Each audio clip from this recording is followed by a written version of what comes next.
Hey folks, today we're sponsored by Basecamp. In business or any organization, the key to success is be organized. Juggling different projects, different communications with different people can be a mess. The solution is Basecamp, an easy-to-use cloud-based platform that keeps everyone on the same page to get things done. The new Basecamp 3 includes chat, project collaboration, and file storage. Sign up today for a free trial at basecamp.com/WTF. You'll pick it up in a few minutes, then add your team. Go to basecamp.com/WTF, then start your free trial. Also, if you love podcasts, you don't want to miss Now Hear This. It's a really big podcasting festival coming to the Los Angeles area this October. There are more than 30 podcasts live on 6 stages. It's a weekend full of laughs, storytelling, and your favorite hosts up close. A VIP pass will get you meet and greets, reserved seating, access to the VIP lounge, and more special perks. It's October 28th through the 30th in Anaheim, California, just a short ride from Los Angeles. Get tickets and see the whole lineup at NowHearThisFest.com. Okay? We good? All right, let's start the show. Lock the gate!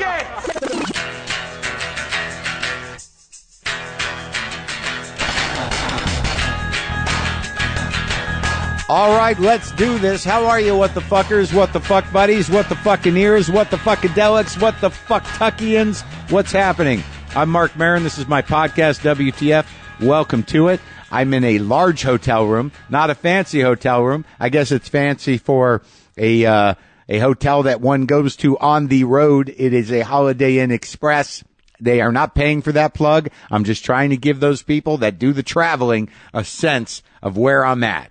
So it's a large room with a big bed, and there's a little kitchen operation here with a microwave and a fridge and an ugly sink. There's a couple of chairs over there, and I don't know what's gone on over there. We've discussed that, but if I sit here and I'm left to my own devices and I picture the possibilities of what could happen in two sort of lounge chairs in a hotel suite outside of Rochester, New York, sky's the limit. Anywhere from a nice business meeting to a 3-day crank bender, and all that entails. Today on the show we have Ron Perlman. You might know him from the Anarchy show, that thing, and you might have seen Ron on my show. That was fun. It was great working with him. Or you might be watching his original Amazon series, Hand of God. Season 1's up and season 2's coming. He also has a book out, Sons of Anarchy. Sorry. I don't do that on purpose. I'm old manning. I'm starting to old man a bit. You know, the thing with the thing. It's my father, who's in town, by the way. He's right down the hall in Rochester. What is that about? Good question. Maybe you're asking, why isn't he on the show? Why aren't you talking to him right now? I don't know that would be great for everybody. I don't know that he's really a on the mic personality. I don't know if that's necessary, but I will tell you this. He's down the hall and I can feel the vortex from here. He's literally 5 rooms down in a similar room. I know what's going on in the chair in that room. Probably a bit of sad reflection. But anyways, getting back to Ron Perlman. He's got a book out called Easy Street, The Hard Way. That's out in paperback. So I'll talk to Ron in a little bit, but let me get you up to speed with what's happening with me, if that's okay. Those of you who are checking out, good riddance. Good riddance to you, but I've got things to talk about, and you're missing out. The tour. I'm doing 2 shows at the Wilbur Theater in Boston, Massachusetts, September 24th. And then I will be at Campbell Hall at UCSB in Santa Barbara, October 21st. I'm doing a big show at Largo, October 22nd. And I'm doing a club show at the Ice House, October 23rd. And, of course, there are a few tickets left for Carnegie Hall, November 4th in New York City. And I mean that there are a few tickets left. I would get those tickets. They are going. It is happening. So that's that update. In terms of what's going on with me personally, I've not started shooting the new show on Netflix. I've not started shooting Glow. I am now in Rochester, New York. I was talking about before last Thursday my significant other, my partner, my lady friend, someone came up with a good one. How about my lover, my lover's show, Sarah Kane's art show at Gallery Lalonde in New York City. Went beautifully. It was a great event, man. Thursday night, real art opening, Chelsea style in New York. There's a lot of other openings on the street. A lot of people came out. I want to thank the fans who came out, fans of mine who had never met me or seen art or that art. A lot of my fans are creatives, and I don't like that word. How about artists? Let's go with artists. A lot of people who came out to the show that heard about it on my show were painters who paint to me talking, and then came to see my partner's paintings at Gallery Lalonde. But I'll tell you, man, as somebody who grew up with a mother who painted as a hobby, she painted, but she meant business. She went to graduate school and didn't finish, but she's painting again. I was brought up to like art. I was brought up around art. I was brought up to appreciate art. And I thought of myself as an artist. I did some very cutting edge photographic essays sophomore year of high school, very provocative, probably way ahead of their time. I did some powerful silkscreen work, maybe junior year in graphics class. I also made some business cards for a band. I never did any painting, mostly photography, but I did some combined media stuff that never got the attention it deserves.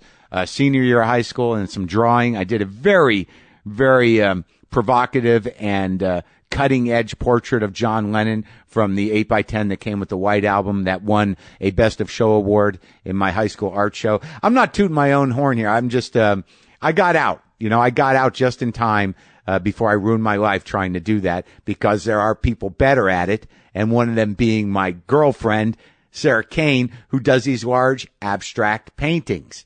And I started to realize some things about art, or whatever we call art, if I could indulge myself. But let's talk about something else creative real quick before I go off on some sort of strange journey about abstract art and the nature of expression. Who needs a website? Huh? Who needs one out there? How about you, the painter? You know who I'm talking to. I just mentioned you. Need a place to display your art? Or how about you, the guy who makes his own pickles? You need to sell those pickles online? If it's on the level, they're on the level pickles, huh? For anyone who needs a website, you can make your own right now that looks professional and is easy to maintain. Get started now, right now, using Squarespace, the same way we designed WTFpod.com. It's easy to get started and even easier to use once you've set it up. You'll be able to design your site using their one-of-a-kind templates, and then you'll customize the settings so it works best for you. Drag and drop pictures and text with easy-to-understand links and instructions. You don't have to be an expert. You just have to use the Squarespace tools.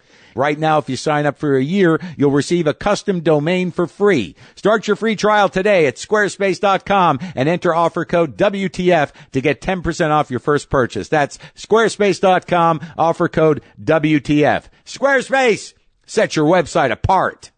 So, art. Let's get into it. Can we? I've always had a tremendous respect for painters, visual artists, poets. I've always had an envy and respect for people that have the courage to put that much of their creativity into singular objects and things. Like a powerful poem, holy fuck. A powerful painting, what? Punch me in the fucking face. Do it. But sometimes I don't always understand what it is I'm looking at, or why I'm looking at it, or what it represents. And I had sort of a mind-blowing moment looking at Sarah's paintings, because they don't happen unless she manifests them. They are not pulled out of the great collective unconscious or the strange abstract zone of simplicity beyond things we understand, beyond things that we attach meaning to, beyond ways of speaking. They are pulled out of the universe and onto the canvas by a creative spirit that knows when they're done. That is the true gift of a painter. It's like, I'm done. Anyone else looking at it might be like, how do you know when you're done? Because look at it. It's finished, right? But what does it really mean? There's, especially with abstract stuff, which is trickier for people to get, or some people just prefer not to. But what you are seeing is you are looking into a portal beyond all understanding. And if it is done properly and with balance and with courage, you are seeing something, at once present and modern and primal at the same time. And it's sort of mind blowing. It's sort of mind blowing the risk taking that's involved. You sort of take a lot of stuff for granted when you look at a painting. You can easily walk by a painting, even the great masterpieces. And sometimes I get a little cynical. Sometimes I get a little defensive. And sometimes I think there's no hope and that nothing fucking matters. And it's easy for me to go like, what's the point? What's the point of art? What's the point of painting? What's it really doing? How is it moving us forward? It's not that's not its job. If it could just sort of, blow a couple minds and move through the world that it moved through and get the respect it deserves, it does move the dialogue forward. It does open a portal into the great unknown. It does bring something into the world that did not exist before solely for the fact of a creative expression. And we can't fucking lose that, man. And I also got the opportunity to hang out with one of a favorite artist of mine that I didn't know Sarah knew. I went to the dinner after the opening, and I hung out with Fred Tomaselli, who is this amazing artist who I saw for the first time like back in the 90s. He does these amazing sort of collage-like paintings, but he uses like marijuana leaves and he uses hallucinogenic drugs in them and he coats them with a resin and he creates abstract sort of hallucinatory paintings using all sort of elements of painting and collage and actual pills. And I got to hang out with him for an hour. I never thought that would happen. And we had some pretty deep talks about nicotine delivery systems and power pop. And that's what you talk about when you got time on your hands and you're doing the big work. What do you got going? Well, he happens to be a nicotine gum guy. I'm a nicotine lozenge guy. He kind of makes the jump. He wants to make the jump and never tried a lozenge. So I gave the guy that uses drugs in his painting half a nicotine lozenge. I think I might have just changed his life. That said, boy, I'm sort of on a bit of a tear that may or may not make sense. I'll finish it up momentarily. But let me say this. I bet there's some things you do out of habit. Am I right? Things that you don't even really think about. But what if it isn't the best option? Would you still do it? Would you, or is that insane? Like going to the post office for your mailing and shipping. Most people do it because it's the way they've always done it. But there's a better way that saves you time and money at Stamps.com. And it should be your new habit. It's not insane. It's Stamps.com. Buy and print official U.S. postage for any letter, any package, right from your computer and printer, and just hand it to the mail person. With Stamps.com, you'll get special postage discounts that you can't get at the post office on first class, priority mail, international mail, and more. It's only $15.99 a month, no long-term multi-year commitments, no postage meters to lease, and no markups on postage. And you can sign up right now for Stamps.com and use my promo code WTF for this special offer. Start a 4-week trial with a $110 bonus offer, including postage and digital scale. Don't wait! Go to Stamps.com, and before you do anything else, click on the microphone at the top of the homepage and type in WTF. That's Stamps.com. Enter WTF. So you know what I did that I didn't know I could do because I'm sort of old manning a bit, as I said, is I got HBO Go because I got HBO on Time Warner Cable. Again, these are not paid plugs. This is just my life. And I didn't know I could just get HBO Go. So you know what I've been doing instead of like putting my act together and doing important readings and learning things and expanding my mind is I'm watching The Sopranos from episode 1. You know why? Because I fucking miss it. God damn it. Do you remember when The Sopranos were on and like you'd look forward to Sunday because you didn't have HBO Go and there was no other way to watch it and you knew that Sunday there'd be a new Sopranos and if there wasn't it'd be a sad fucking Sunday. And I'm watching them all. It's fucking great sitting in a hotel room watching The Sopranos when you should be doing other stuff. But what's better than The Sopranos? It's so nice to have those people in my head again because they've already infused into my dreams. It's amazing. What an amazing thing. The Sopranos changed everything. And I don't need to plug The Sopranos. But before I forget, there's also a spectacular exhibit at the New Museum in New York. I guess I'm going to be art guy. I was going to play guy for a while, but now I guess I'm going to be art guy for a second because the New Museum has this, just all these obsessive collections of creative people that infused all sorts of purpose in their creativity, what they were doing served a specific purpose in terms of their life and keeping it together or warding off spirits. There's almost a mystical element. It's a curated exhibition of specific people that did odd, artistic things and sort of coveted them in series or, in papers or, in collections of photographs. It's pretty fascinating. But on the top floor, there's a series of paintings by a woman named Hilma af Klint. It's a Swedish woman, and Sarah is a huge fan of this woman. I, of course, had never heard of her. And these are these mystical abstracts. Apparently this woman was a realist painter, and she secretly, way ahead of the game, like in the early 1900s, was doing these abstracts that were sort of attempts at bringing together a mystical system that her and a few other people were working on putting together. A mystical system to explain the great primal forces of the universe in a very simple thing. Because you break it right down, man. This is the thing, is if you move the scrim of garbage aside and just look at the light, you're looking at frequencies, shapes, colors, cohesions through just mystical and some still unknown mysterious forces that remain, unexplained by science and only theorized, that these forces, they propel us and everything we know and don't know through time and through universes. And through these portals, as I said before, you tap in, and the truth is simple, and it makes everything in the moment that you lock into that canvas, or in the moment that you lock into that poem, or that you lock into that portal that has been, offered to you by an artist. It suspends and just, devastates every element of our trivial, petty, garbage-filled, distracting, dumb lives. And there you look at the simple truths. Simple truths. In one of those paintings, there's a helix structure 50 years before DNA was even discovered. Why? Because that woman was tapped in to the abstractions that define those mystical forces that move us through all life, all space. Right? That's what you get. Did that just exhaust you? Could you still walk by it and not see that? Absolutely. Is it really that simple? Yeah, if you strip it all away and you just deal with those basics. That said, sometimes it's nice just to plow through a pint of ice cream and a Kit Kat and watch The Sopranos on a computer in a hotel room where probably bad things happened. That's all right. That's okay. You can't spend all your time in the abstract. So right now, let's go to my conversation with the lovely Ron Perlman. This conversation definitely has an arc to it, and we definitely get to something. So this is me and Ron Perlman. As I said, you can watch his show on Amazon. Hand of God, Season 2 is coming soon. And you can get his book, Easy Street the Hard Way. That's out in paperback now. And you can listen to me and Ron Perlman right now.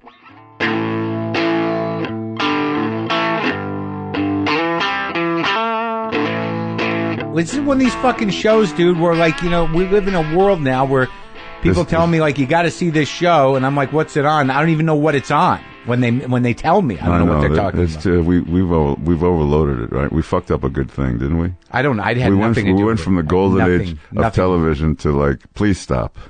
I don't even know what it is. It's the golden age of chaos and clusterfuck. It's employing a lot of people who have no right to be employed. Well, I didn't say that, but I'm working with some of them. But isn't this your show? Isn't this your show? Well, I like to think it is, but then again, I think that of everything I did. When I was on your show, I thought it was my show. It was your show. I made your show my show. It was your show. What is this hand of God business? It's not. Pitch it to me. It's okay. It's not hand to God. It's hand of. Right. It's actually unpitchable. Okay. Great. Because I'm in. It's so dense. It's so dense. Would you like the dense? It's very dense. It's very complex. Yeah. There's no way to describe it? I mean, I could. How long we got?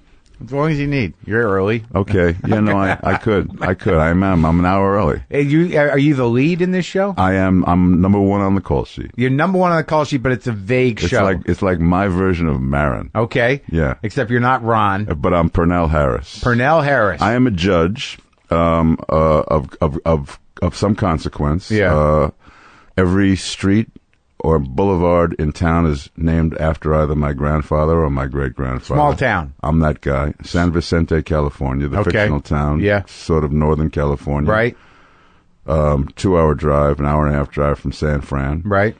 And when you meet me in the beginning of our little foray, I am stark naked in broad daylight in a fountain. So you're a judge with problems. In a fountain, yeah. and I'm speaking in tongues. and I'm taken in, and it turns out I've been missing for 3 days. Manic episode. And then it turns out that we find out that my son is lying on life support, having shot himself in the head because he had to watch his wife get raped for an hour. And this is the opening episode? We're given to believe that he's in a position where we're being advised to pull the plug. Right. So suddenly this man. This is the first episode? This is the first episode. This is like old news. This right. is old. I'm just hipping you to this because, you know. You're setting it up. You don't own a TV, obviously. I own a TV. I don't have the time, Ron. I don't know where people find the fucking time. I don't even watch my show. Yeah. So. I'm watching my show for the first time. I'm finally with, I'm 3 seasons. I couldn't watch my show for one reason or another. It's good though, isn't it? Well, yeah, I like it. You're fucking good, man. Oh, that's sweet of you. You know, I you caught me on a good season. This is the fourth one in. I figured it out. It was figured. It was figured, man. I didn't even break a sweat, and I'm a sweater. I go through boxes of tissues. We had some good scenes. We had some nice stuff. You, me, and MC Gainey. MC Gainey acting way out of character. I loved the conceit of who it was we were. Yeah. Sweet. Really sweet. easy to plug into. Very, very. You did all my thinking for me. You as the writer, which pleases me no end. And I didn't have to do anything except, as they say, occupy. Yeah. Is that what they say? I don't know. I just said it. I like it. Just had to be present. I'm throwing shit out. What do I know? So now, like getting back to, I appreciate talking about my show, but this judge is in trouble. The judge is, for the first time in his life, he's gone from knowing nothing but winning because he's the richest guy in town. Oh, so on a personal level, he takes this hit. He's the most powerful guy in town. He lives in the big house, shining house on the hill. Mm-hmm. He's got every single motherfucker in town in his hip pocket. Yeah. He does a lot of people favors and he fucks up a lot of people. And is he a corrupt guy? He has the ability to be. He has a wife. He has a mistress. Okay. So he's living the American dream. Right. With all its like Yeah. All the accessories. The fringes. Yeah. Benefits. And here he is. So it turns out where he was in the 3 days he was missing before he turns up naked speaking in tongues is he just kind of went on a stroll and ended up in this church and got saved.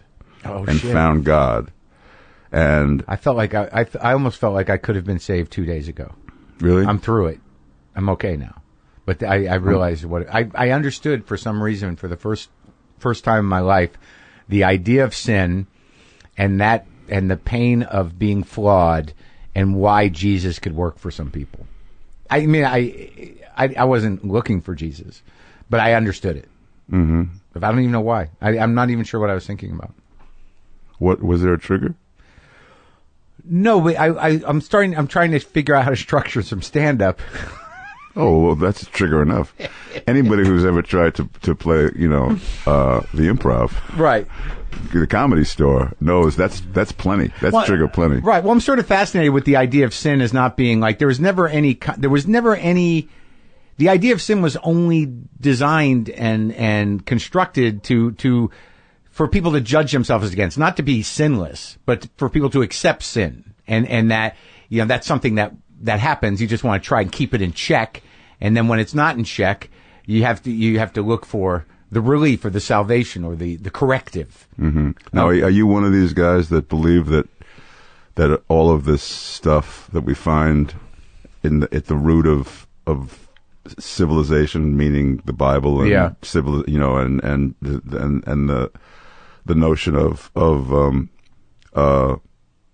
the dogma that comes with organized religion and all of the bells and whistles, that's an invention so that man could figure out a way to behave properly, to forgive himself? I don't know if it was forgive himself, but I think that it's probably two-tiered, that it was a way for the people that ran the religion to keep people in check, somehow, and also a way to contain a certain amount of power. I don't think it was ever done in earnest. I think that people have to believe in something bigger than themselves to explain the horror of day-to-day life and catastrophe. I don't know if it was to forgive themselves. Christianity seems to have something to do with that. The Jews are not great at that I that I can really see. I'm never going to forgive myself for one. For just being alive? For whatever happened this morning? Just for the ride over? Every time I go in the refrigerator. Right. It's another reason Why? It's another just, foray into self-hatred. Right. Why? And I think I'm struggling with some of that right now. And to get what I was saying about the sin thing is just that what I think about those things is that it was pretty clear. Like the 7 deadlies are pretty specific on how human beings can really get themselves fucked up.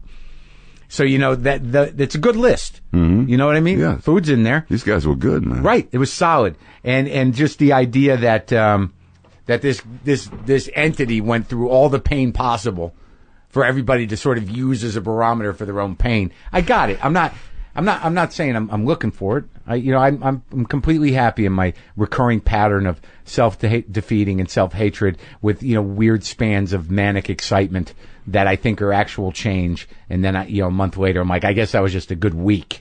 Mm-hmm. You? Whew. I mean, It's too much? This is no, not. Just got out of catering and you come over here. No, this is what I was talking about. This at catering with a donut in my hand. Are you kidding me? With a couple of Teamsters. Sorry to repeat the conversation. No, I'm starting to get it. Yeah. No, for me, it's like people say, Ron, you need to fucking smell the roses. Calm down. Yeah. You're so on edge. You're so angry. Yeah.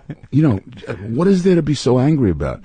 And I said, without that anger, I'd be working in Macy's. I know, dude. I don't know what to do about it. How are we going to be happy? You work constantly. I was like, I'm going to talk to Ron Perlman. Let's take a look at some of the shit he's done. It's like, oh, he's done everything. There's 900 movies. There's 50 fucking TV shows. You work constly. I'm right now while are you shooting right now? While I'm talking to you, yeah. I have my phone under the table and I'm writing a script. Why don't you just take a minute, Ron? Smell the roses. Are you afraid of silence? Fuck that shit. Are you afraid of sitting with the silence, Ron? No, not really. No, I'm really good at lying on the couch. Are you? Oh, phenomenal. Really? Phenomenal. Where do you find the time to do that? I find the time, and it's like the workaholic aspect of it has everything is the only fucking good thing about getting older. Yeah. Is the perspective is that things start to mean less of a shit. Yeah, and also you do start understanding that some of the things that you would have thought were completely unexcusable about yourself and unforgivable about yourself are the very things that make you who you are, that give you your fingerprint. Yeah, because there's only one of everybody, and that if you're lucky enough to get to the point where you feel I'm living the dream, because I have gotten that point. I truly have gotten that point. I am the happiest motherfucker you've ever met. You're grateful for that? You take that in? Oh, no. I mean, every single thing that's happening is all stuff that I used to dream about. Yeah. And it's all just my reality. It's part of my daily occurrence. But you don't belittle that or have any. You appreciate it. I love it. Good. That's a good thing. I love it. And it's scary because I'm wired to feel guilty about shit. Why? Where'd that happen? Let's go back. Well, I wasn't. Let's go back. No, I don't really think. I didn't want to lie down or anything like that. And get analyzed. But well, no. But where does that come from? I mean, it's got to come from somewhere. If it drove you for that long, you wrote a book. It's got to be in the book. You didn't read the fucking book. What do you want from me? I know you're a busy guy. It's not that I'm busy. I figure, like, if you're going to tell me a story, the problem with reading books thoroughly when I have a guest is then I lead. Then I know what the answers are. Well, let me tell you then. So in chapter 1, I like the cover. You look mean and angry, and you're smoking a cigar, and I'm compelled by it. It's a great cover. It's a great cover. It's a great cover. And it was a shoot I was doing for the cover of Cigar Aficionado. Yeah. And we borrowed one of the pictures that came out of that shoot, because it's me with a cigar in my hand. Obviously, it's for a fucking cigar magazine. And we used it as a placeholder for my cover of my book. You don't smoke them no more, right? I don't smoke them. Because we had these conversations on set when we were doing my show. No, I gave them up. I had one yesterday. Yeah. No, I can smoke them, but I had to stop because I was using them very nefariously. What does that mean? Constantly? Not in the Bill Clinton kind of way. No, I know, but like you couldn't stop. I was inhaling all day long, every puff, and I was chain smoking, and so you got it. You got the bug. Oh, I could first thing in the morning. Compulsive guy. First thing in the morning and the last thing at night was a big pull off a cigar. I got a fucking nicotine lozenge in my mouth now, right now. Yeah. Uh-huh. But I'm clean. I'm sober. I have gone beyond it. I can now actually smoke a cigar in a scene in a movie and not get a Jones. Oh yeah. To start up again. Do you do anything else? Do you drink or do only socially? No. No weed. No weed. No. Not even socially. No. No pills. No. Wow. I mean, Crestor 66. Sure. How about food? That's my thing. Yeah. That's the one. That's my. If there was an AA for food, I'd be in it. They have it. What are you kidding? They have it, right? OA? Yeah.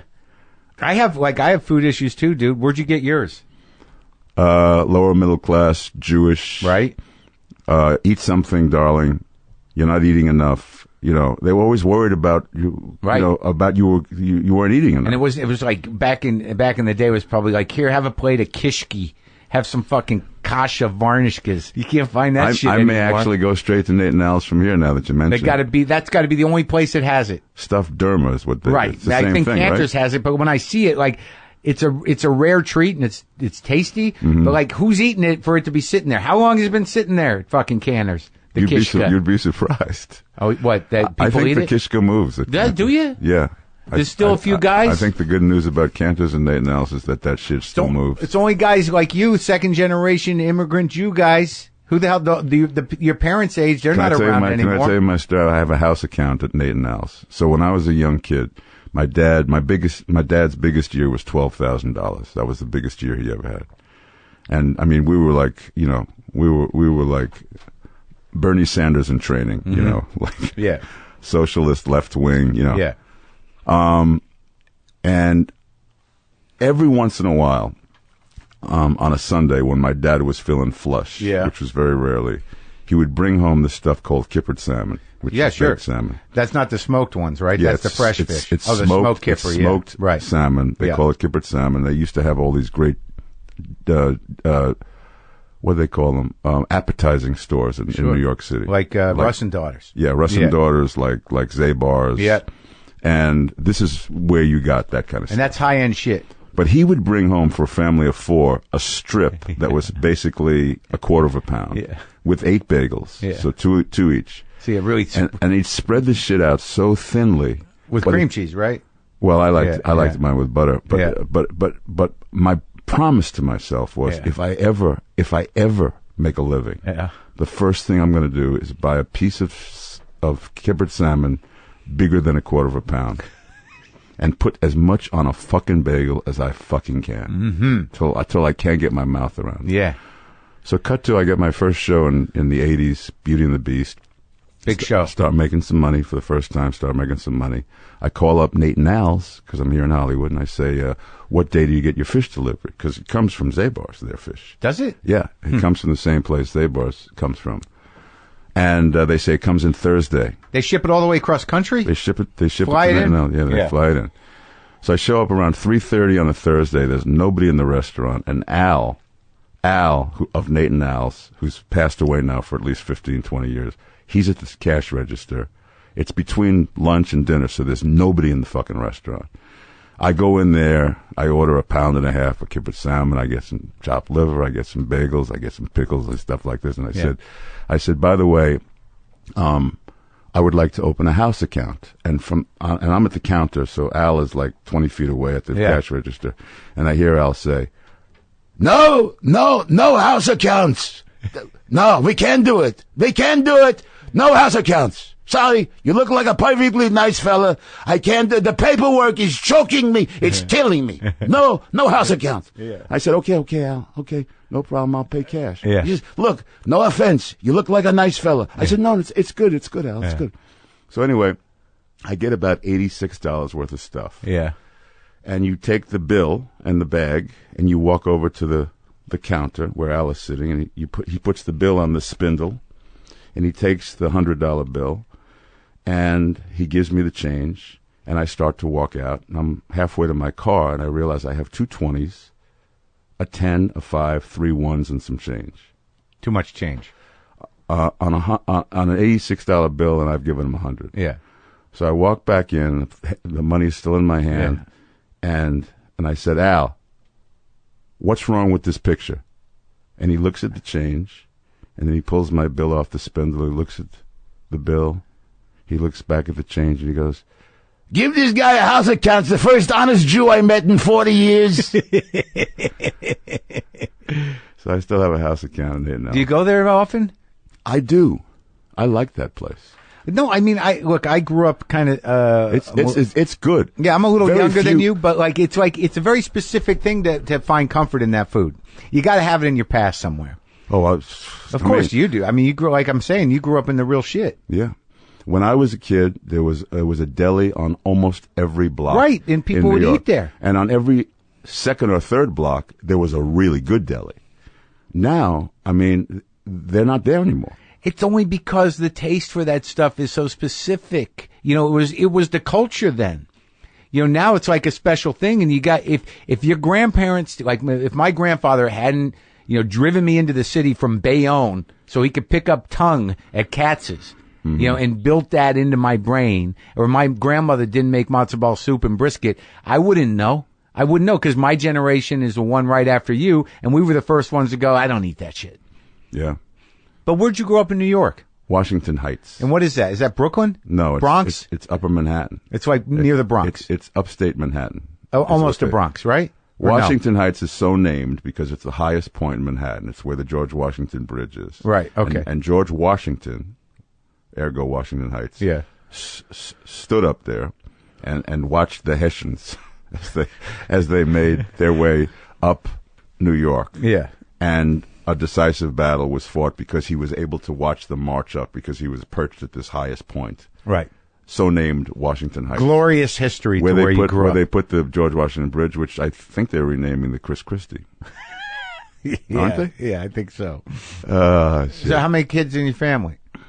Siblings and Yeah. stuff. I had a brother. Yeah. Passed away very young. He was Oh, really? 38 years old. When he passed away? Jazz musician. Oh, Yeah. really? Yeah. What happened?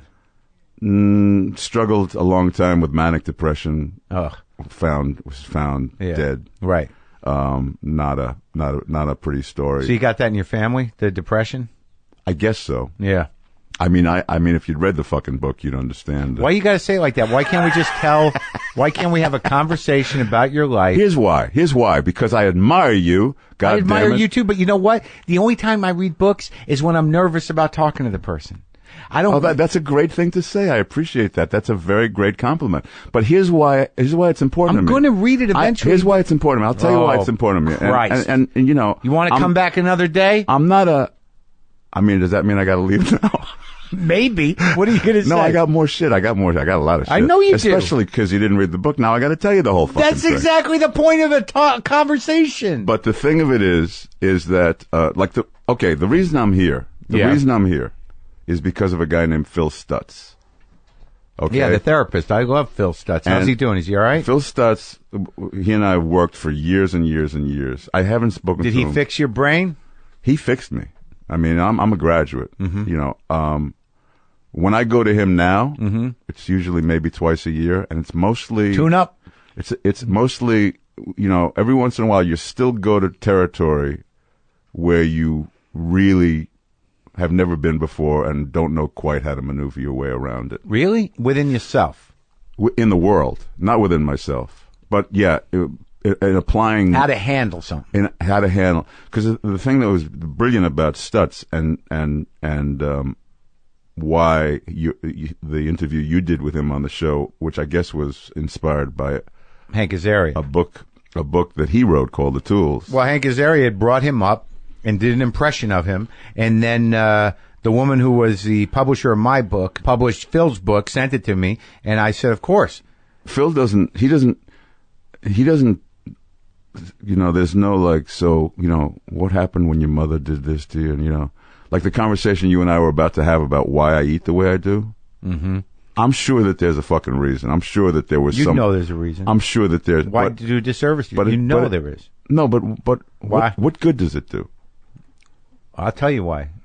You want to know what? To go back to that moment where you've realized that all the other shit you couldn't get in this life, and you were 3 years old, you could finally get from a piece of white Wonder Bread with mayonnaise on it. Mm-hmm. What good does that do? That's Yeah. a very touching image. I would think that'd be a great resource creatively. That moment when you feel that. You could be right. All right, but Phil, I'm going to leave the door open for you to be partially right on that. well, I just had an experience yesterday that speaks differently to this. You know, that I had a realization yesterday around food. My mother was the opposite. She was a not eater. She was an anorexic person. Oh, So what I grew up with, you're unlovable if you're fat.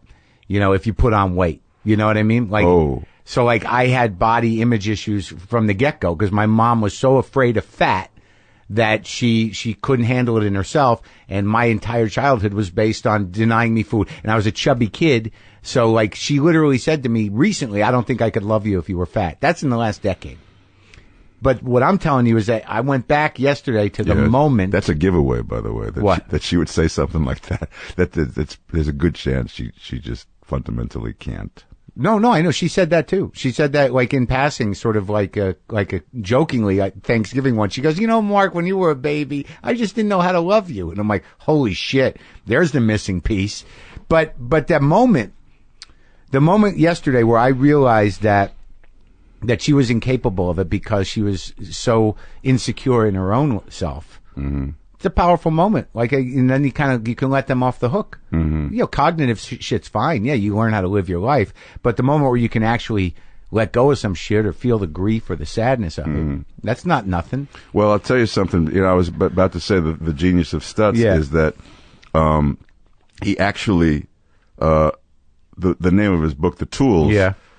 The genius of his therapy is that in the 55 minutes or 50 minutes that you're in session with him, whatever I ever brought in 50 minutes, I was beyond it, and simply because there was no exercise in going backward and trying to deconstruct something and so that you deconstruct it so you can build up on it again, which is why classical therapy usually takes years and years and years. Doesn't work necessarily. Yeah. His thing was, okay, here's your problem. Yeah. Do this, this, and this. Yeah. Close your eyes, and he gives you an exercise, and then maybe he gives you a second one, maybe even a third one, depending on how profoundly deep this shit is. Mm-hmm. And you walk out and you go, I just, not only did I get past it, I have wiped the slate clean, and I'm fucking empowered now. Yeah. And that's an amazing conceit.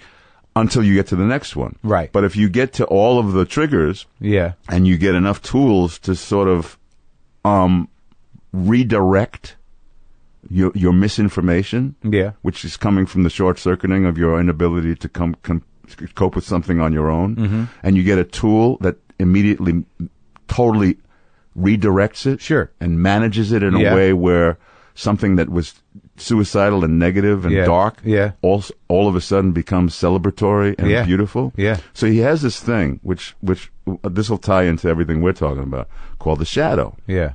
Which is one of his tools. And this was the hardest one for me to get to because I have such an aversion to wanting to go back to the original sin. But the shadow is that kid with the piece of white bread and mayonnaise on it, eating it where he didn't want anybody to see him because it was so, like, the everything that you find as at the root of all of your self-loathing, the shame, is the shadow. That's the shadow. Got it. You know, if you do this therapy diligently, you summon the shadow. Summoning the shadow took me fucking years because I was so resistant to it. But finding that kid, finding my little kid that was like so in need of being said, hey, it's good. You're good, man. Check this out, And it came from, okay, you identify it and then you treat it as if it's your own child and you're going to give it unconditional love and support to the point where you make it feel beautiful. And now you are in control of the kid because you're taking care of it and you're telling it. And you're also at peace with the fact that that very thing that used to cause you all this discomfort and self-loathing and lack of esteem and everything is the very thing that makes you fucking beautiful. Right. That's Yeah, it's overcoming shame. yeah. Yeah, no, but it still sounds like on some level. What? Simple exercise, though. Simple Right. exercise. Right. I mean, that I you- just that you described can- it to you. You can do it now. Sure, that you can repeat. The real trick becomes if you're used to being, an aggravated, compulsive, cycling guy. Like if that's your baseline, aggravated. There's a certain comfort in that. It may not seem comfortable when you're in it, but that's home to you. So when you leave home, you're like, hey, I feel pretty good. Fuck that. Fuck Right. that. Right. So that's a tricky thing to Well, that's a problem. Right. But I mean, it's different than what you're saying because like what we opened the conversation with was that who am I without the anger? Right. Right? So no, I won't give up the anger. Right. I'll never give up the anger. I'll never give up But the isn't- righteous indignation. Okay. Because I'm totally convinced that that's where all of my genius comes from. All of it. But you're also happy though, so that we got to qualify Yeah, that. incredibly happy. And the anger, which is always ready to pounce. I know, me too. Right? Constantly. I mean, right next to me. Right. But so how is that like, you've dealt with your shit, you're good. If the anger is right here, like I could trigger it. I don't know how, but What's not to be angry about? No, I get Look that. at the world we're fucking living in, man. I mean, I happen to be a news junkie. Now I'm having to look at this shit. Yeah, but the world that you're living in is you like to lay on the couch. You're working all the time. People know you. You're No. My shit's cool. My okay, shit. fine. But I'm talking about. I know. There's this a civic awareness. Okay, The world that we're living in. yeah. There's I tend to avoid that. There's just child hunger. And, I know. And people, being profiled and No, I know. So you grew up with a social awareness. Like you bring up your father. Were they Jewish socialists? No. Oh. My dad was an agnostic. My dad had But politically. an active disdain for religion. Right. Organized What did he religion. do? He was fundamentally a musician. Mm-hmm. He stopped being a musician before I was born because he decided that he needed to be responsible now that he was a dad, Mm-hmm. and started to go door to door fixing people's televisions, broken televisions. Back in the day when people had picture tubes and tubes and shit. So he's an on-call TV repair He was an on-call TV repair dude. He charged $3. Did he regret a house call? not being a musician anime? He never seemed to. We had a piano in the house. He taught himself how to play trumpet, and we would come home from these back-breaking, arduous days. Yeah. And then play for an hour and a half. He was able piano to enjoy it before dinner. Ah. And by the time he sat down at dinner, he was like the savage beast who had been soothed. Wow. So he used his passion as a meditative, beautiful hobby. He seemed to have an amazing balance. That's great. Amazing balance without any of the self obsessed Bitterness. claptrap that guys of our generation are fucking going through. I mean, I feel like there was so much less self-indulgence or entitlement with those guys that came up a generation before me. They had to feed the and kids. That's a couple of generations before you. But when you hear guys like Brokaw talk about the greatest generation, the World War II guys. Was your dad in the war? He was in the army. He was never in combat, but he was in the army during World War II. Yeah. And his experience was shaped by being a depression baby, number one. Yep. And somebody who, sacrificing whatever plans you had in order to go serve your country was not even something you thought twice about. Right. And then getting on with it afterwards, not sitting around and indulging in like the horrors that I've seen. And, right. Right. I knew a lot of guys who actually did serve, and who somehow of your generation, you mean? Or his? A little slightly older. Like Yeah. I got to be very close with Charlie Durning, who was a great actor.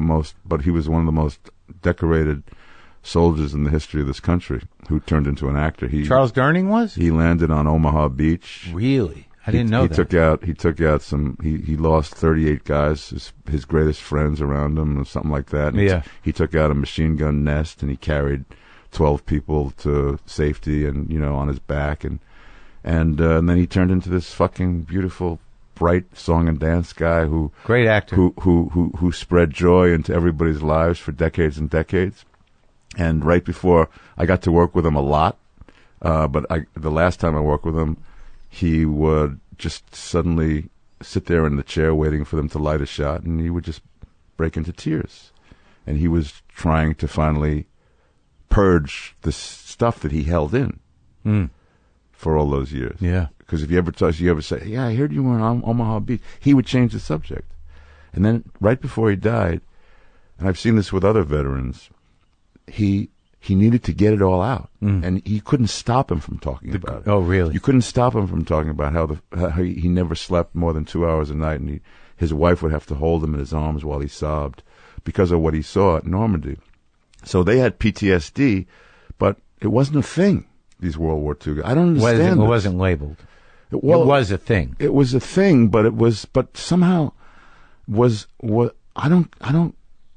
I'm obsessed with this, Mark. I just have to figure out what it is about these latest wars that we have guys, 23 a day, almost one an hour, getting to the point where they whatever it was they saw. One of the things that's gone is that not a second thought about serving your country, that it's a choice and that it's an occupation. And some of these guys are coming from, relatively desperate situations. Mm-hmm. The war, it does not necessarily have public support anymore or even have anything to do with, the integrity of America. Mm-hmm. A lot of times, like a lot of these guys are going in and it's an ill-defined agenda. Yeah. So, they're not coming home, with the decorated heroes, with the country support. And, if it wasn't for you guys, we'd all be in trouble kind of thing. And they're not fighting other guys in uniforms. They're fighting they don't know what they're walking into. They're fighting people that are holding up babies as shields. Oh, that started in Vietnam. That stuff. That whole tone. Well, that's when it all turned real dark. Yeah. And that's when war was no longer this thing that you associated gallantry and nobility and all those other kind of abstract words. But those were the words that were associated with our efforts to protect our liberties. Well, you must have been of age. For Vietnam, no? I was. What happened? I basically didn't see any logic in our engagement in Vietnam. Right. I didn't see anything noble about it. Were you an actor at that point already? No, I was just getting out of college. Uh-huh. And it was the one lottery that I won. Uh-huh. Because the year that I became eligible is when they went from a straight draft to a lottery draft, where they would draw birthday numbers, and then if you were in the top, say 250, you were fucking going. If you were in the bottom 165 or 135, whatever was left of birthdays, you probably weren't going to get called. Yeah, I got number 4. I won big. And we had a thing, I won't go into great detail, but, we were hippies. Yeah. We were fucking, tuning in and Where were you in college? Turning on and tuning out. Where were you? I was at Lehman College in the Bronx. So everybody's long hair? Everybody's smoking dope. Everybody's dropping acid. Everybody's listening to, the Beatles going to fucking ashrams and shit. And, Did you have a good time? Transcendental. I was discovering theater. But I was also kind of politically aware, and I was part of the '60s thing where you were active. Yeah, there was a kind of everything seemed to be even my involvement in theater was somehow interweaved with activism. The times that were a changing. Yeah. Yeah. That was the theater was very experimental. Everything. What were you doing, like Julian Beck shit? Well, that was happening, and we were studying it, and we were trying to figure out where that didn't happen to be my cup of tea. It turned out I was more inclined to more classic, more traditional type things, but I was trying everything. And what were your first ventures into theater at that time? Must have been pretty wild shit.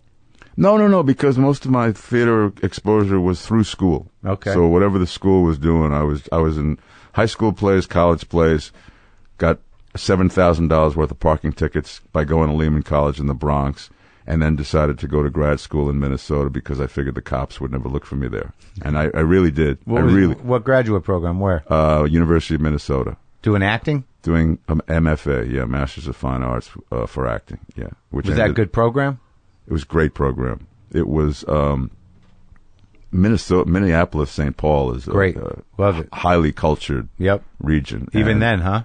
Very much so. Yeah. The Guthrie Theater was there. I just did a show there. The Walker Arts Center. People have a lot. There's some money in that town.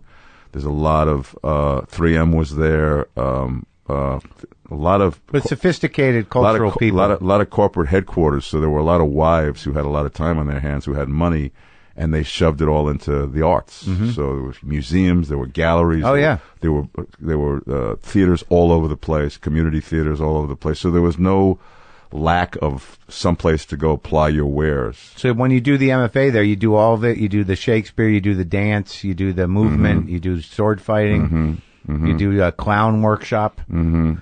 Did you do clown work? My dad used to accuse me of doing anything for a laugh. He says, "You'd break a fucking leg to get a laugh, wouldn't you?" You were that guy, huh? I was that guy. He said, "You do anything for a laugh. Tone it down." That's funny because a lot of your roles are a little heavier than that. I started off doing stand-up. No. First thing I ever did in show business was stand-up. Where? In the Bronx.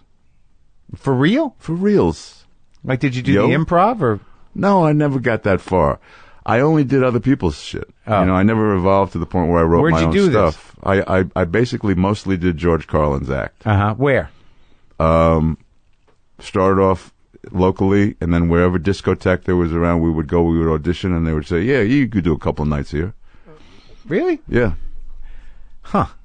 My last gig was on Arthur Avenue in the Bronx. Oh yeah, that's where all the Italian restaurants are. Yeah, and we got heckled. And who's we? I had a partner. Spencer Schwartz was my partner. You were doing the comedy team? And Ron Perlman, Spencer Schwartz, on stage, we were Stewart and Perry. Yeah. Because it wasn't cool to be, your name? Schwartz and Perlman. Right. So anyway, we get heckled, and we heckled back, and all of a sudden, about 40 guys. Made guys. Started for the stage. And we bolted. Last night. That was your final performance? We found out there was a back door. There was luckily a cab waiting, and that was my final. That was it. Your farewell to comedy. And the only reason I went into legitimate acting is because, like the old John Wayne joke, who's doing, he's apparently doing Julius Caesar in some town in Pennsylvania, and some woman is snoring in the front row, and he turns to her and he goes, "Hey, lady, I didn't write this shit." So that's why I went into legit theaters, so that I could say, hey, if the play bombs, it's not my fault. Some fucking jerk writer wrote this shit. Right. So when you started doing theater in New York, like what were you doing? I mean, were you doing La Mama and that kind of? You were. Yeah. So I grew up all through New York. Go high school, start acting in high school, act all my way through college, 2 years of grad school. So there's 8 years of stage. Finish grad school and then say, okay, you got to go back to New York. You can't keep running away from this. I threw down. You feel like you were running away from it? I thought I tried to run away from it as long as I could, because every professional actor I knew had a horrific life. They were all living on spaghetti and, in cold water flats and, struggling to pay the bills. But what'd you go to undergrad for? Was it for, what did you think you might do? I loved. I know, but like, did you have a plan B? Or like another idea? Well, the problem was there was never a plan B. So right. eventually, that's not the problem. That's what. Yeah. Eventually, you gotta figure it out. Stand and deliver, or move off. So you moved back to New York. My buddy had a boutique in Greenwich Village. Worked for him he let me go whenever I had a play, whenever I had an audition. What year are we talking? 70s? 73 to 80. Exciting place, New York, at that time, huh? Incredibly exciting place. Was it all broken? It was very much in transition. Yeah. Because the 60s were giving way to something no one quite knew what it was. Turned out it was AIDS. Yeah. Kind of. I mean, I hate. And also bankruptcy. Yeah, it turned out all these hippies turned into yuppies, and whatever it was we were fucking, fighting for, revolting against. Yeah. Just absorbed you. Was just a big wank, I think. So what kind of theater were you doing in the 70s? I was doing a lot of classics. I really loved. I got very lucky.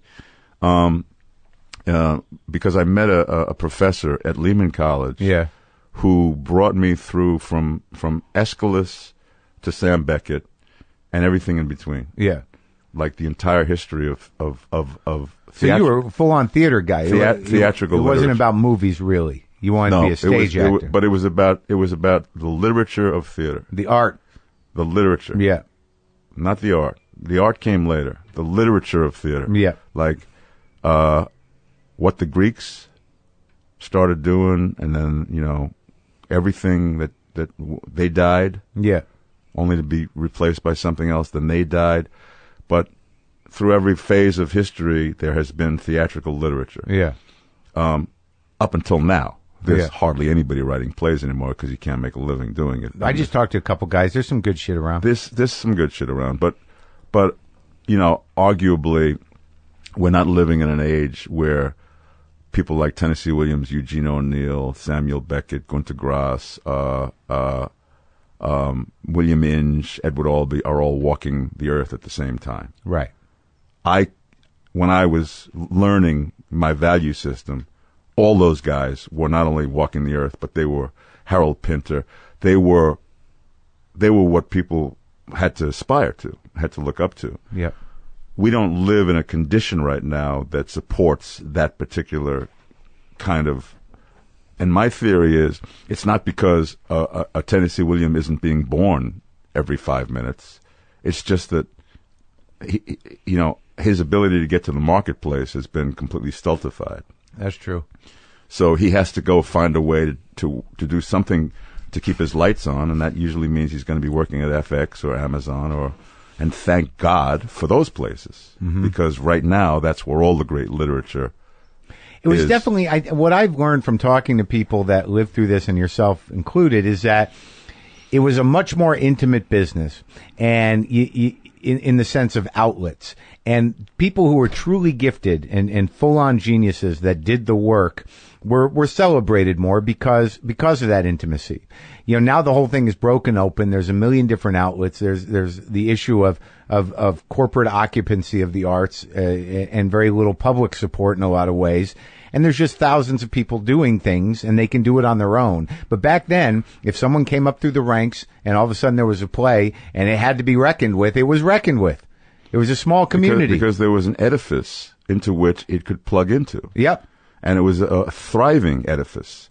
But it was also a small, it was like, I think that the politics of the business and sort of the competition was always there, and there was even less opportunity. So the motherfuckers that got through had to be real fucking geniuses. But that's true of any generation. Yeah, that's what I'm saying. However, what is not true of every generation is what's happening now is that the edifices have all been ripped away, including the record industry. Like, I have a kid who she recorded her first album of 10 songs that she wrote, and if she had done that literally 2 years earlier, she'd have been signed. They would have given her $3 million, $1 million to make the album, another $1 million to turn her into a brand name, and a third $1 million to send her out into the world on tour.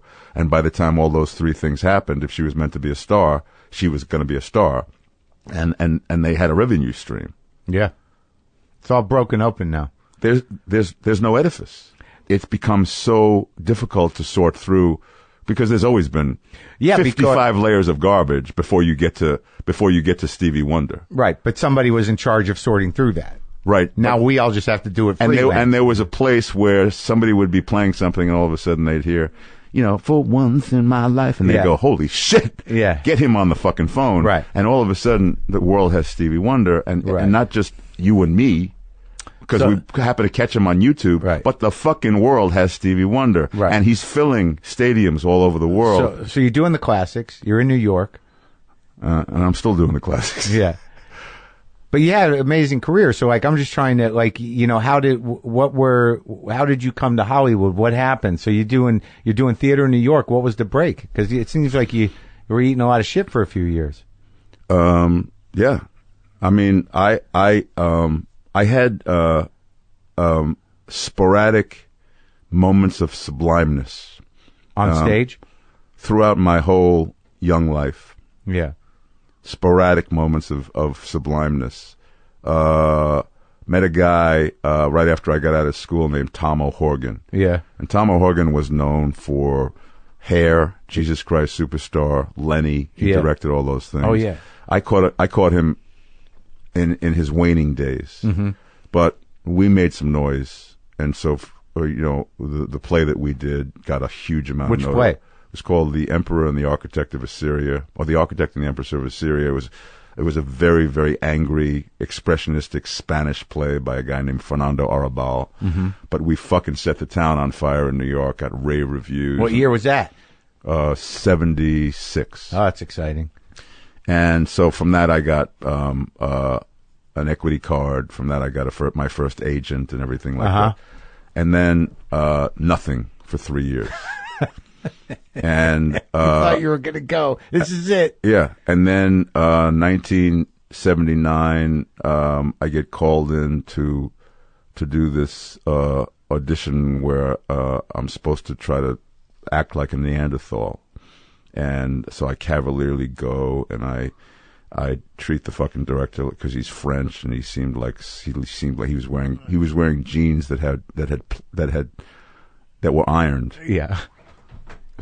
So you're full of the hate. Do you iron your jeans? No. Do you have like a crease in the front of your jeans? No. This motherfucker had creases in the front. Dry clean jeans, my friend. He was a Frenchman. He had a sweater tied around his shoulders. You got the right attitude going into this. He had perfect hair.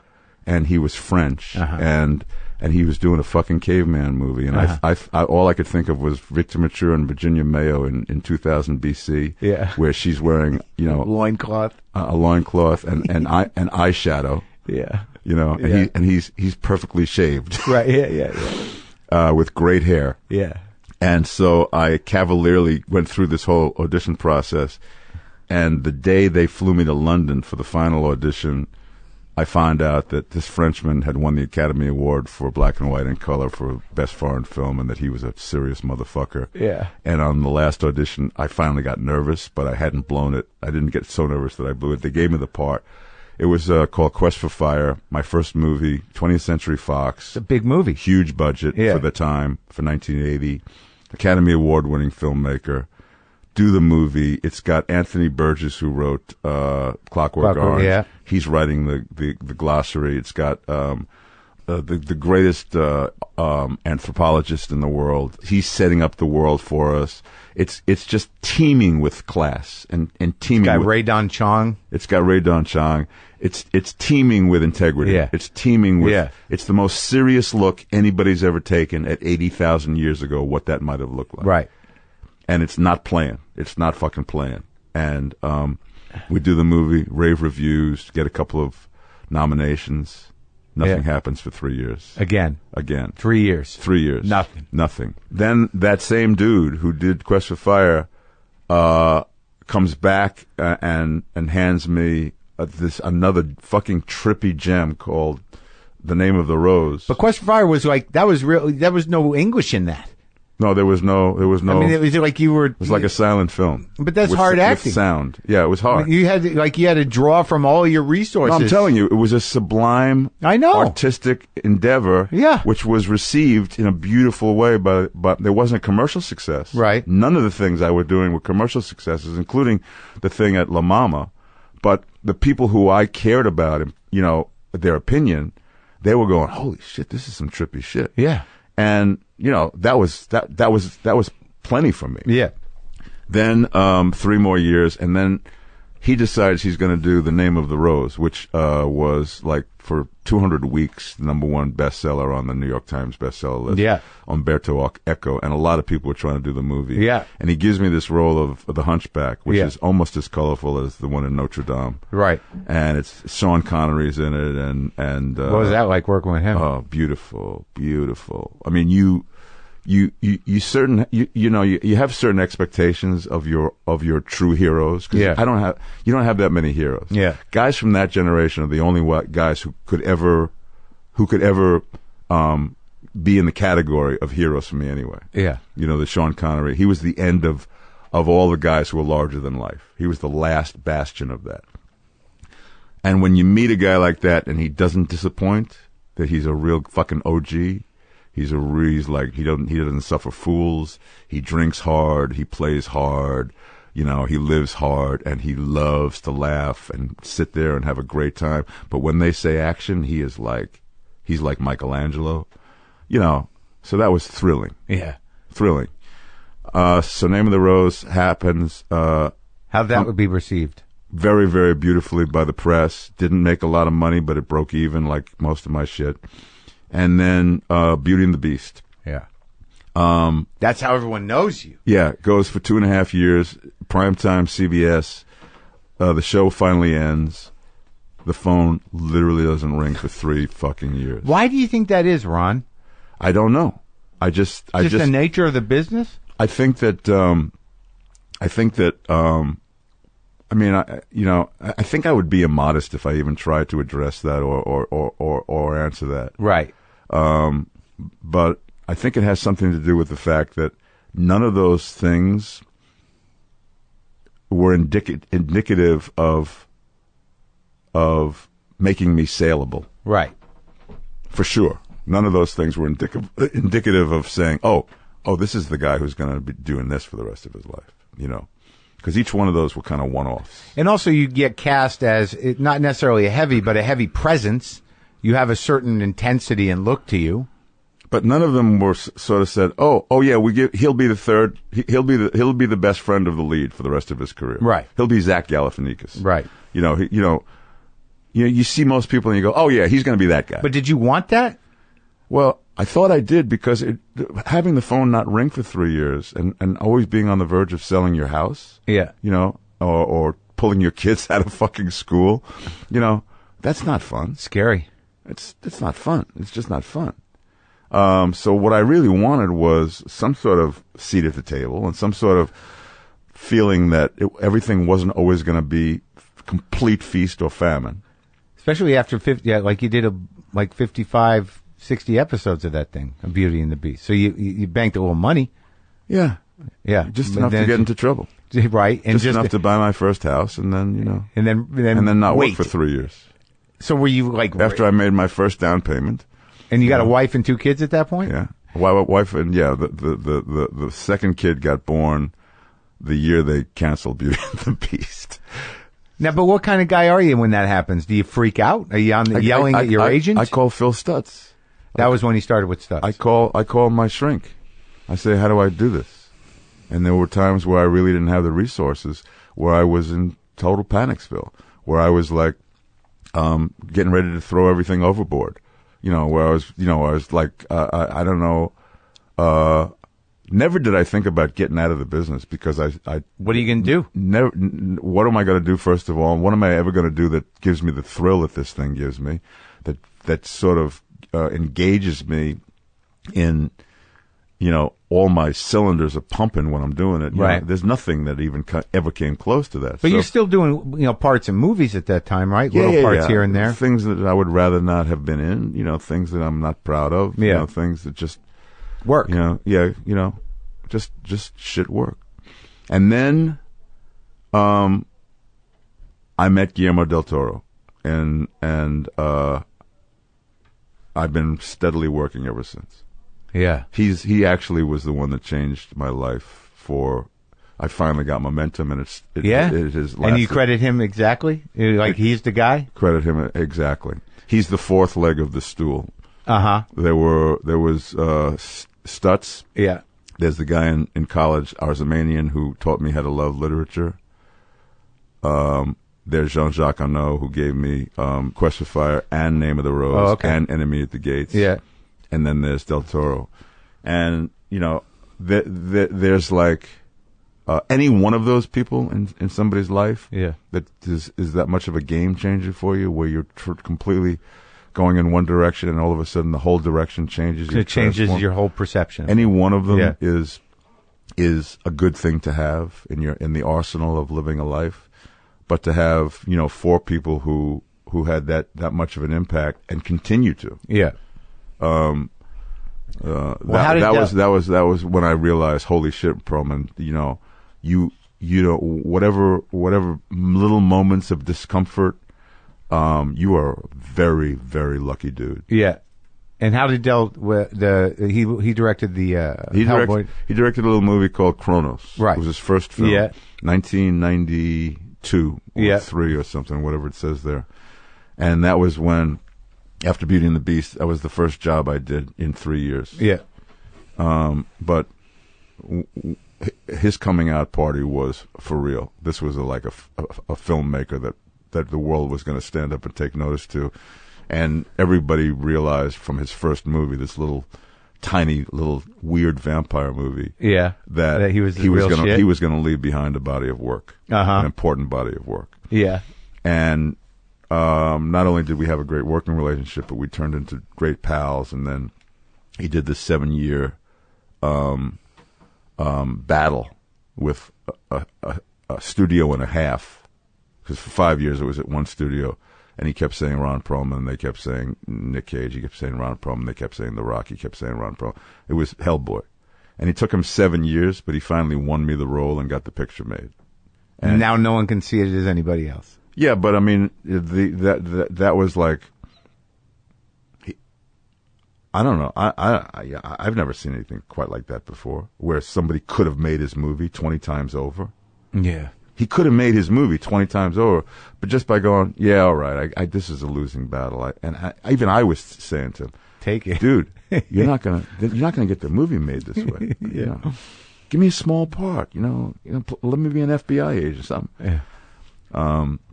But he did that, so that was a game changer. And then Hellboy 2, and you know, and then Sons of Anarchy. Everything sort of started. One thing started leading into another, which is what I mean by momentum. And you're in your 40s.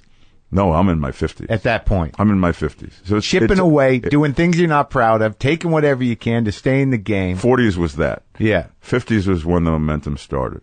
Life began Me too. In a strange way. 50s was a phenomenal decade. Thank God. And the 60s aren't so bad either so far. Knock on wood.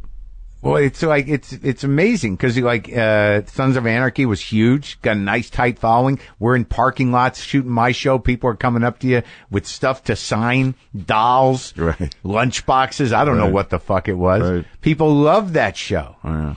Like you locked into something that even in this media landscape where the edifices are limited, where, you know, one thing you can find that is, especially with a show like that and with a personality like yours, and is that a very loyal fucking following. Hellboy's the same way. There's a certain group of people that love that fucking movie that probably see it once a year. Right. Right? Yeah. And they love you. No. The fans, even Beauty and the Beast, the fans were rabid. They were a small number, but they were rabid. That's the way it works now. And it's probably better for you that you weren't some sort of, you know, major movie star that had a 5-year window and then became sort of like what was it like to work with Brando at the point you work with him? It was, that's something, you know, we're either going to have to do another podcast or you're going to have to read chapters 20. No, you're going to tell me the story like a fucking Jew. 20 and 21. Well, Brando was, I mean, I don't even know where to begin. I mean, you know, Of all the actors who love Brando, of all the actors who are obsessed with Brando, of all the actors who try to emulate him and figure out covert ways of homaging him without being caught, no one is bigger than me. Nobody has more revere for that motherfucker than me. Yeah.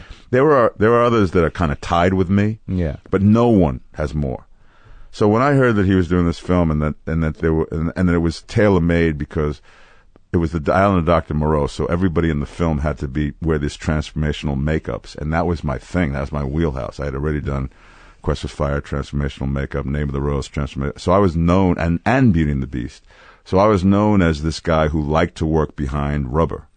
And we had the patience to go through 20 hours. Yeah, and that I dug it, and then there was no complaining. There was Yeah.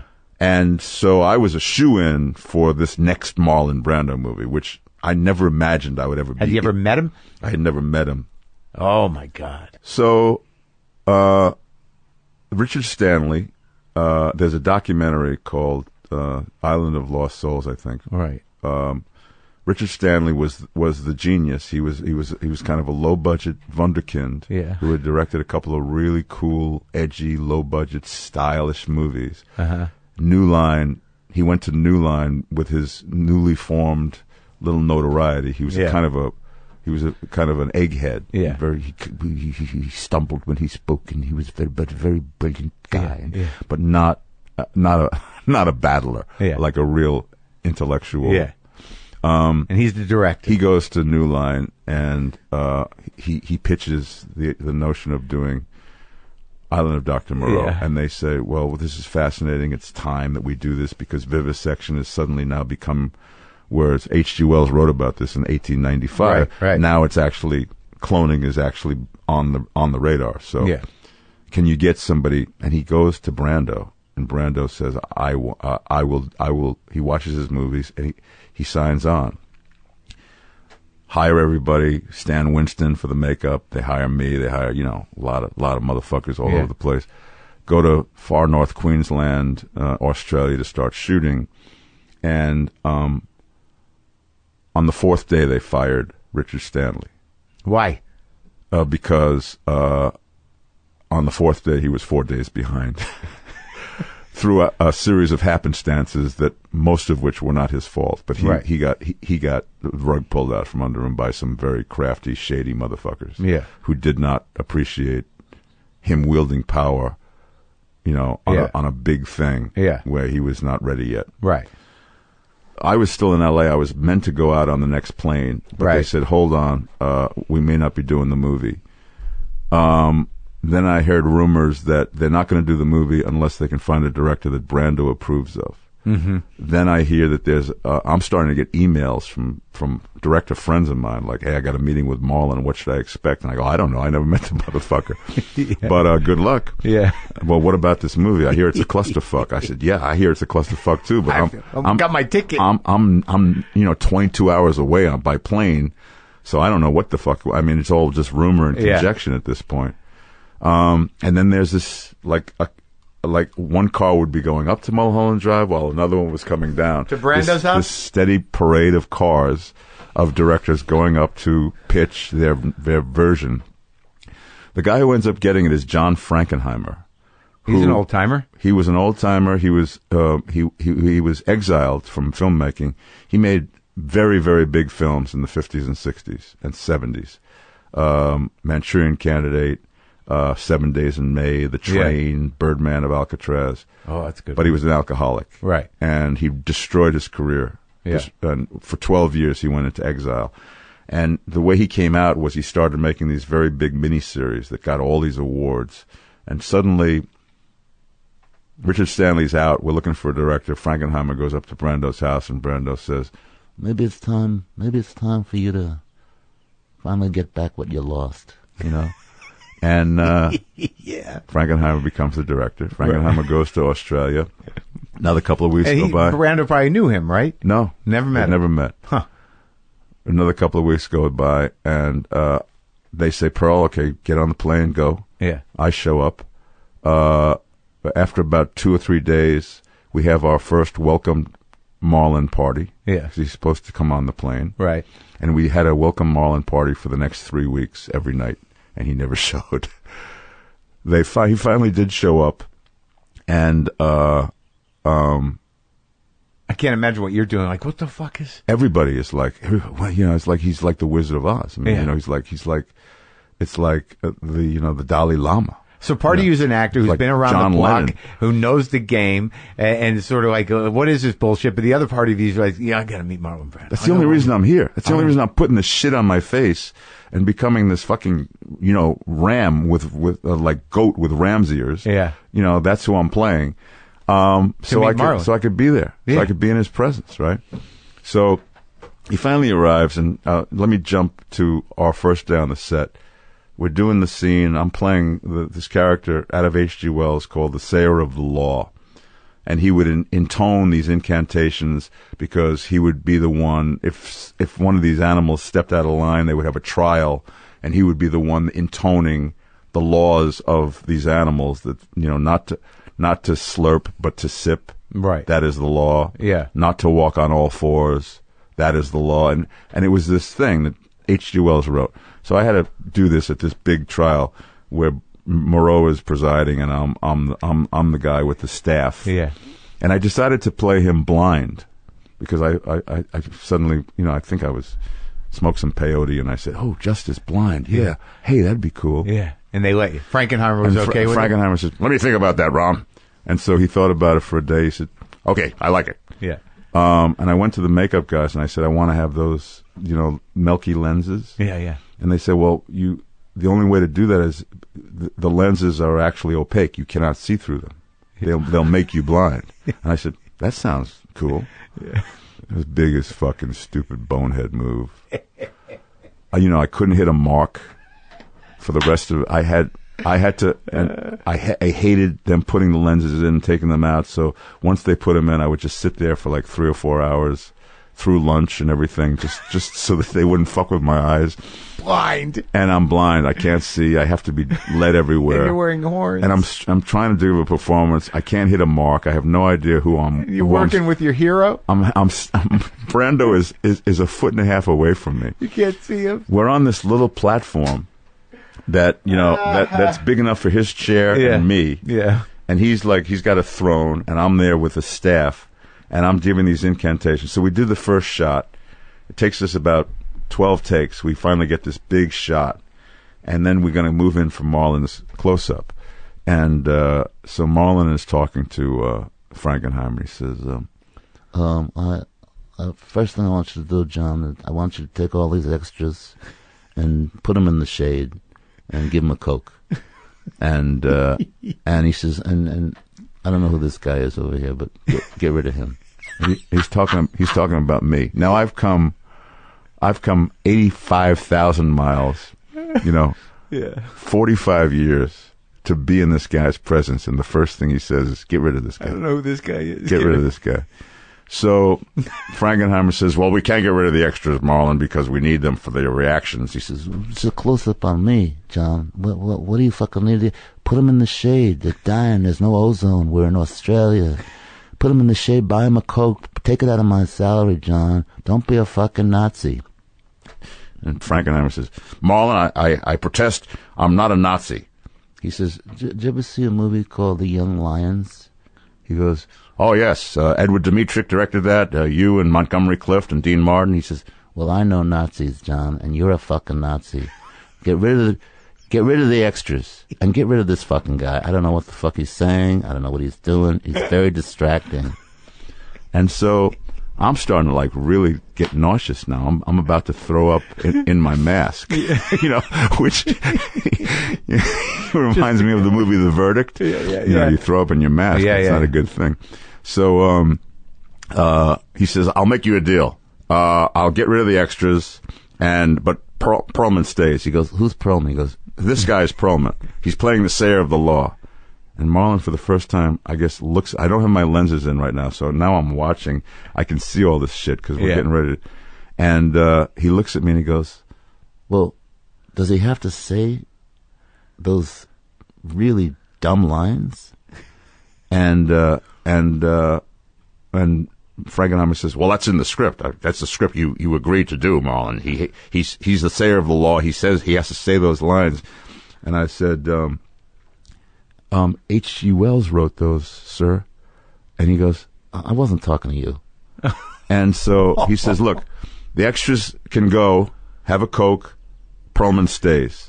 He says, all right, but tell Perlman, and Now he's talking to me through Frankenheimer. to just say it as quietly as he can, so maybe I can't even hear it, because it really sucks. It's bad. And so the discussion goes on for so long that the first AD says, okay, we got to go to lunch, right? Right. I walk off the set, I go and I throw up. I go Just out of humiliation? Yeah, I just go. I just all my life I've been fucking fantasizing about this guy. I would fuck this guy if Yeah. I had the chance. Yeah. And he hates me. Oh. He thinks I'm a fucking idiot. He thinks I can't act. He thinks I talk too loud. And I'm projectile vomiting through lunch. Really? And I have all these, and I'm really far from Phil Stutz, so I can't call him on the phone and say, Phil, what do you do when your hero has just destroyed you and you're about to go play a scene with him one-on-one? Wow, what a unique situation. And by the end of lunch, I said, it would have been nice. It would have been really nice if me and Marlon would have hit it off. And we could talk about shit, and, Streetcar Named Desire, and On the Waterfront. And I could tell him about my ex, my flights of daring do. But it just didn't happen.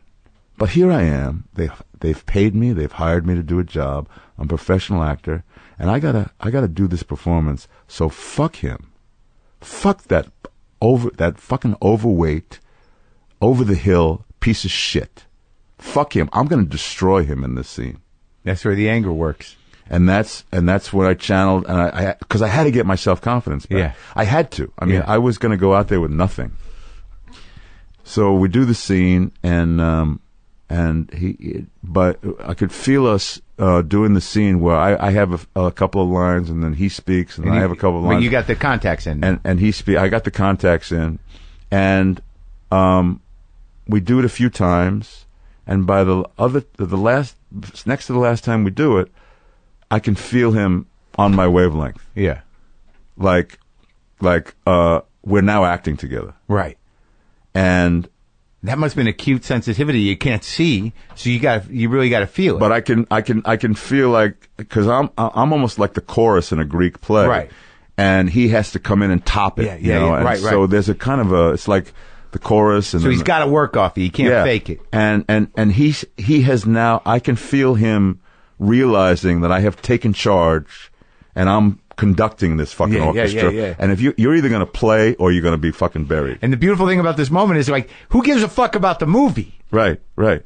Oh, like, yeah. I mean, this like it's, to this day, nobody gives a fuck about the movie. Exactly. But what I'm saying is that you've pulled your shit together, and you're working with the greatest that ever was, and finally you're locked in. I love the fact that you can't see. All you can do is feel like a real fucking actor that you're locked in with the best actor that ever lived. To make a long story short, So that was a big breakthrough, and that scene, which should have taken a day and a half to shoot because the set was such a clusterfuck and because Frankenheim was so over his head. Yeah, that scene took 5 days, and every time we got finished with a shot, I would sit there because I didn't want to take my lenses. I just sit there and wait, and Brando would go back to his trailer, and every time they got ready for him to come back, he would actually have to like move me because I couldn't hear him, I couldn't feel him, and he would have to move me so he could get his overweight body into this chair. And for 5, I like that your respect is diminished enough that we can refer to him as the Fat Brando. Yeah. Well, Yeah. On day 5, I'm sitting there and I'm waiting, and it's just a long relight. So I'm sitting there for about an hour, and I guess they say, okay, we're going to go with picture, and invite Mr. Brando, and I'm sitting there, and I suddenly feel 2 hands violently grab my shoulders, Yeah. and I go, ah! And I turn around, and I hear Brando go, Holy shit, what is that in your eyes? And I go, what? He goes, Are you wearing lenses? I go, what are you asking me? He goes, Wait a minute. Are you playing this guy blind? I go, You're kidding, right? I said, we've been doing this fucking scene for 5 days, and it's the first time you realized I'm playing him blind? He goes, holy fuck, that's fucking brilliant.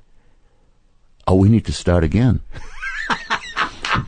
If I knew you were playing him blind, I would have done everything differently. He thought you just were stinky actors? He thought I was this big fucking loaf that wouldn't get out of his way when he wanted to get in his fucking chair. He had no idea I couldn't see my hand in front of my face.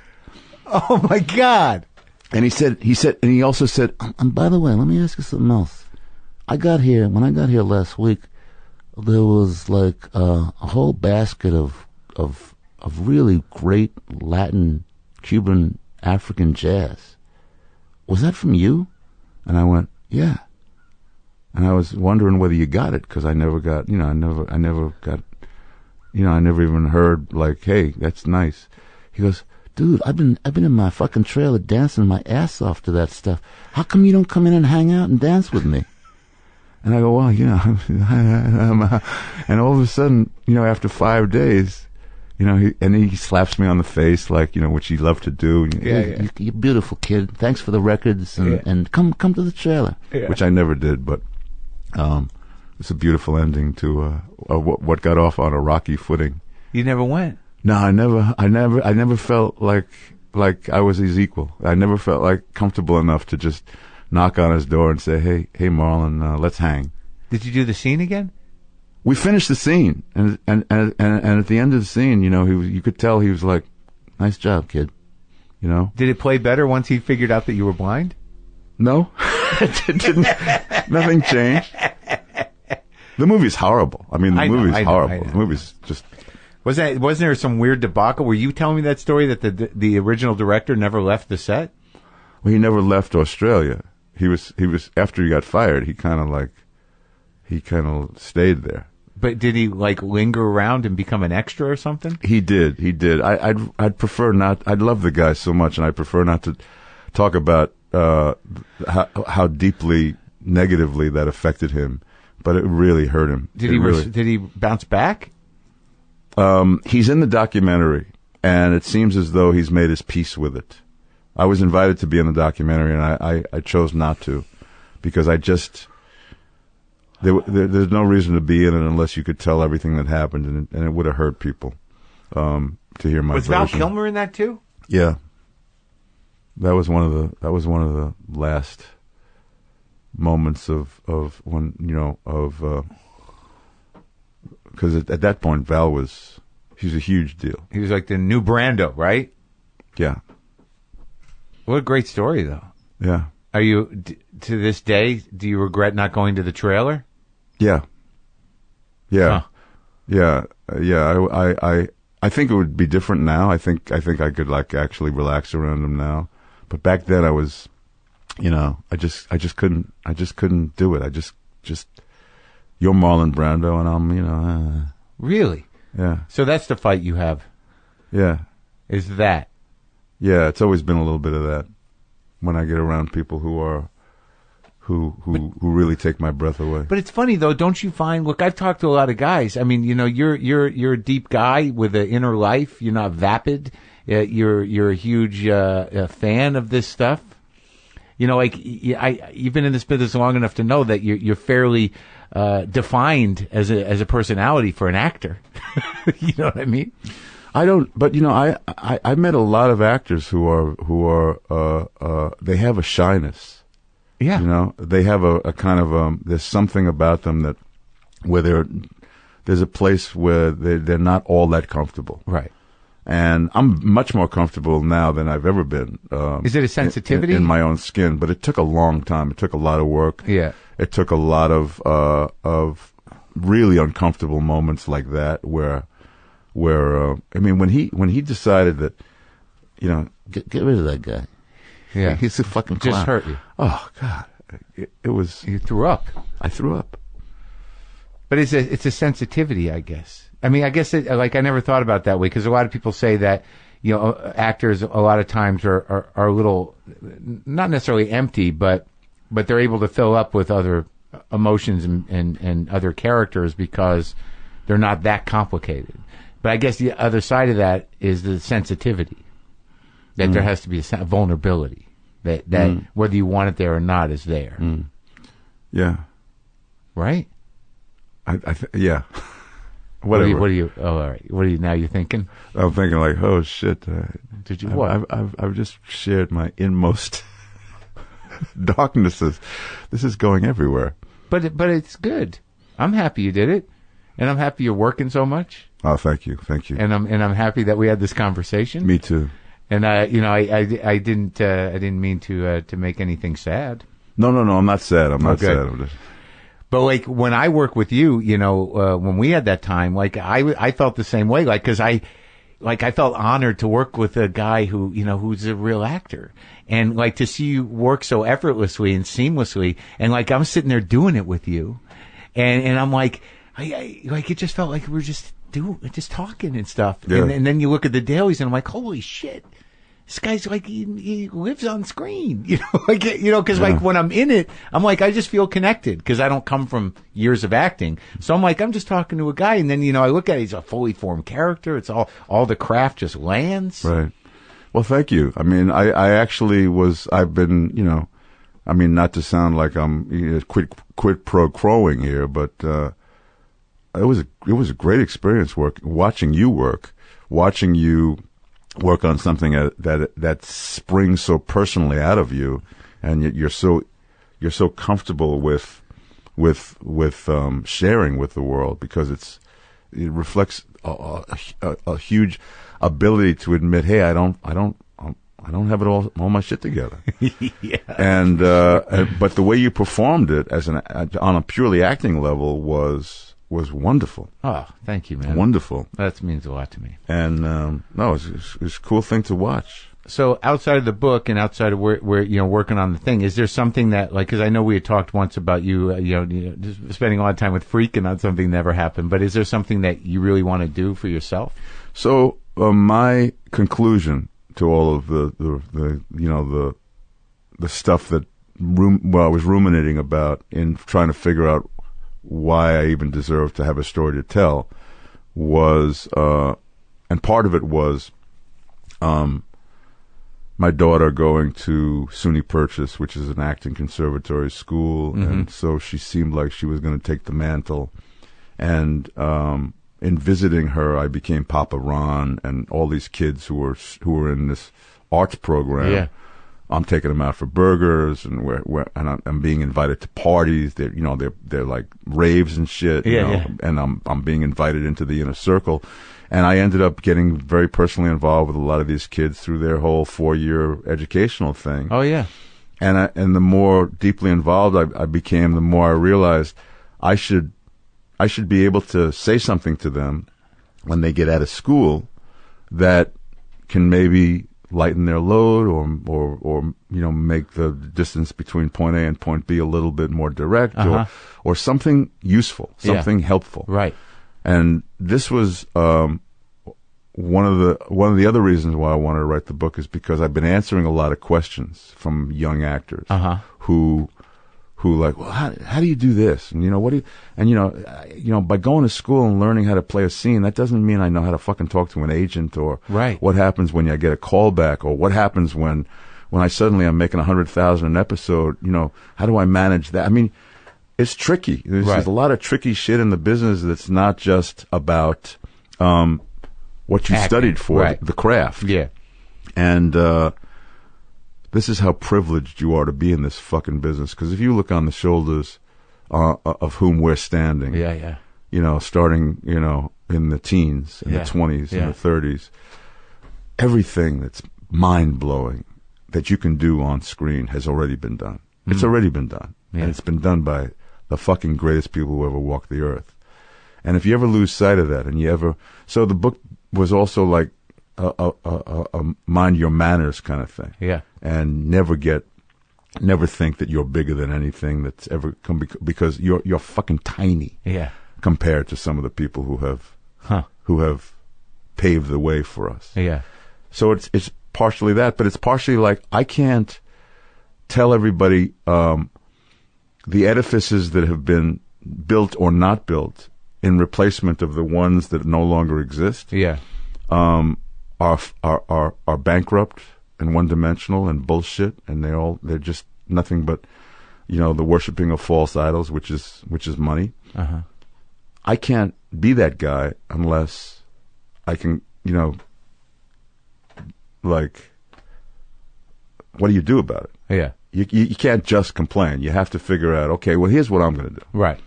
And so the movie studio is my particular providing a place for myself and people who might be like-minded of me to ply our energies for reasons that aren't just driven by money, by bottom line, by... So you started a studio? Yeah. So I have a studio called Wing and a Prayer Pictures, and we've now produced 3 films. Which films? One is called The Runaround, which is looking for distribution right now. Another one is called Pottersville with the great Michael Shannon. Which is in post-production right now. Oh, Another great. one is All I See Is You, which is directed by Marc Forster, which stars Blake Lively. And we have another 4 or 5 that are on the 5-yard line, getting ready to get greenlit. Oh, you've come full circle, and you're doing I've the become beautiful Louis B. work. I've become Louis B. fucking Mayer. Congratulations, You're Mr. welcome. Mayor. And I'd like to continue working with you, Mr. Maron. Dude, I'm ready. I'm ready for my close-up, Good. Mr. Perlman. I know you are. It's great talking to you. Back at you, man.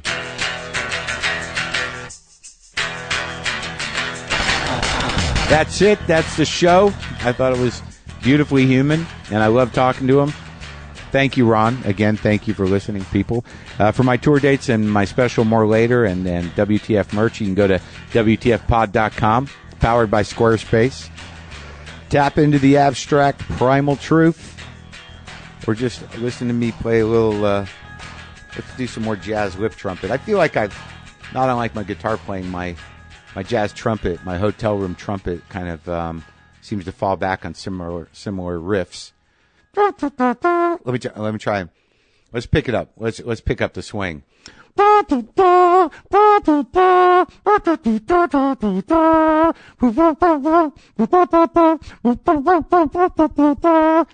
having a hard time with my mouthpiece. Boomer lives!